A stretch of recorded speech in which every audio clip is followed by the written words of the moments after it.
low selective, and they are low selectivity. They can target the normal as well as the normal cells. And being smart, the cancer cells develop resistance very often. That's why a polypharmacy. Now here are the adverse effects and their management. Again a chart.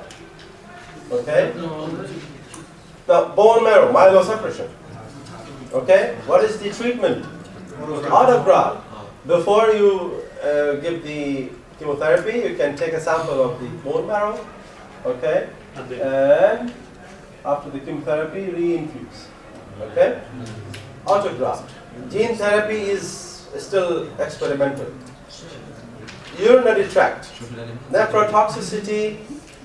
Okay, because it's nephrotoxic. Many drugs are nephrotoxic in cancer chemotherapy. Hemorrhagic cystitis. This is peculiar with cyclophosphamide, not others. And the treatment is adequate hydration because it dilutes the acrolein. Okay, and with high dose cyclophosphamide therapy, for example, in hematological cancers, you should also give mesna. Mesna is a sulfhydryl compound, okay, which has kind of binding affinity for acrolein. So it binds to the acrolein and inactivates it. Okay, mesna in the urinary bladder. So it is given as an IV drug and then it's filtered through the kidneys into the bladder. Okay, liver, hepatotoxicity. Treatment is supported. No need to memorize anything. Supported. Ears, ototoxicity. Treatment is supported. Hair, skin, and wound healing. Supported means, for example, you need to reduce the oxidative stress. You need to monitor. You need to follow up. You need to avoid other ototoxic drugs to be given at the same time. You need to avoid other hepatotoxic drugs to be given at the same time. Things like that. Okay, so good nutrition, adequate sleep, these are stuff. Hair, skin, wound healing, alopecia means hair loss. Yes. Skin and mucosal damage. It could be sloughing, it could be rash, it could be blistering. Okay? Okay? So again, the care is supported. If it is a mucosal bleeding or a mucosal blistering in the oral cavity, antiseptic rinse, proper hydration, liquid diet, for example. Now these are the supportive measures. Okay? Mouth and GIT, nausea, vomiting, and diarrhea. Diarrhea could be because of direct irritation or damage to the mucosal epithelium. So, for nausea, vomiting, antiemetics. And the most important, again I'm saying, most important group as an antiemetic is serotonin receptor antagonist. There are others. They are also effective. But the most important is serotonin receptor antagonist. Because they are most potent in terms of controlling the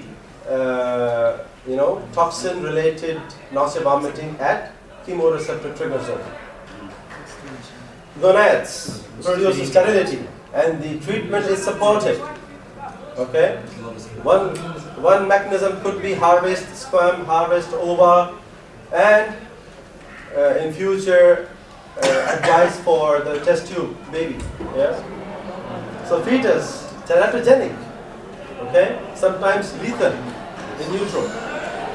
Okay? Fetotoxic, teratogenic. So it's a category D in terms of the drugs.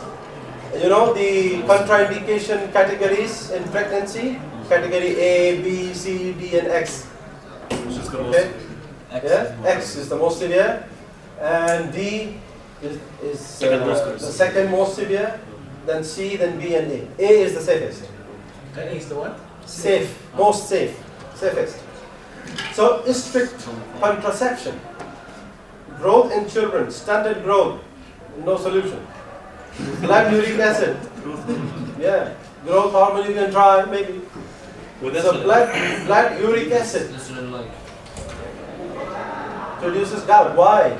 Gout because the uric acid is because increased cell lysis in the tumor cell there is an enormous release of uric acid. And uric acid, when increased in blood, leads to crystallization in synovial joints and gout. So the treatment is allopurinol. Okay? Now, when you prescribe allopurinol, and at the same time your patient is also receiving 6-mercaptopurine, remain under caution. 6-mercaptopurine, being purine, would also be metabolized through xanthine oxidase, which is inhibited by allopurinol. So in that case, you need to reduce the dose of 6-mercaptopurine, not the allopurinol. 6-mercaptopurine maybe to 30% or 25%. If it was given 100 milligram, now it will be 30 milligram or 25 milligram. Okay? Can you repeat the last point? Allopurinol? You have a lecture? Okay. Allopurinol is a xanthine oxidase inhibitor. Xanthine oxidase was part of the purine catabolism degradation pathway. Allopurinol blocks that. Professor is outside. Okay, so 6-mercaptopurine being a purine, okay, being a purine, would also be metabolized through the xanthine oxidase.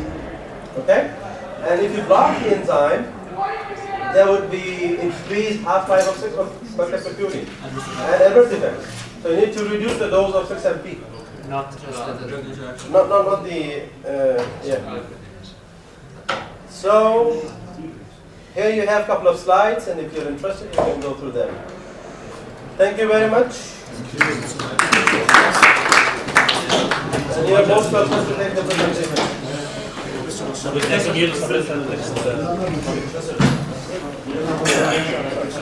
No, but with immunosuppressants, we will deal the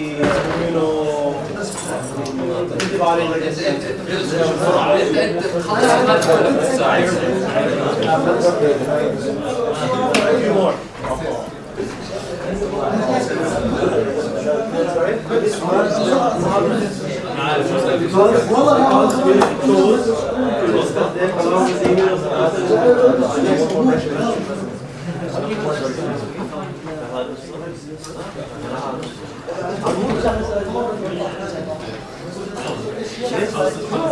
Okay, I'll confirm your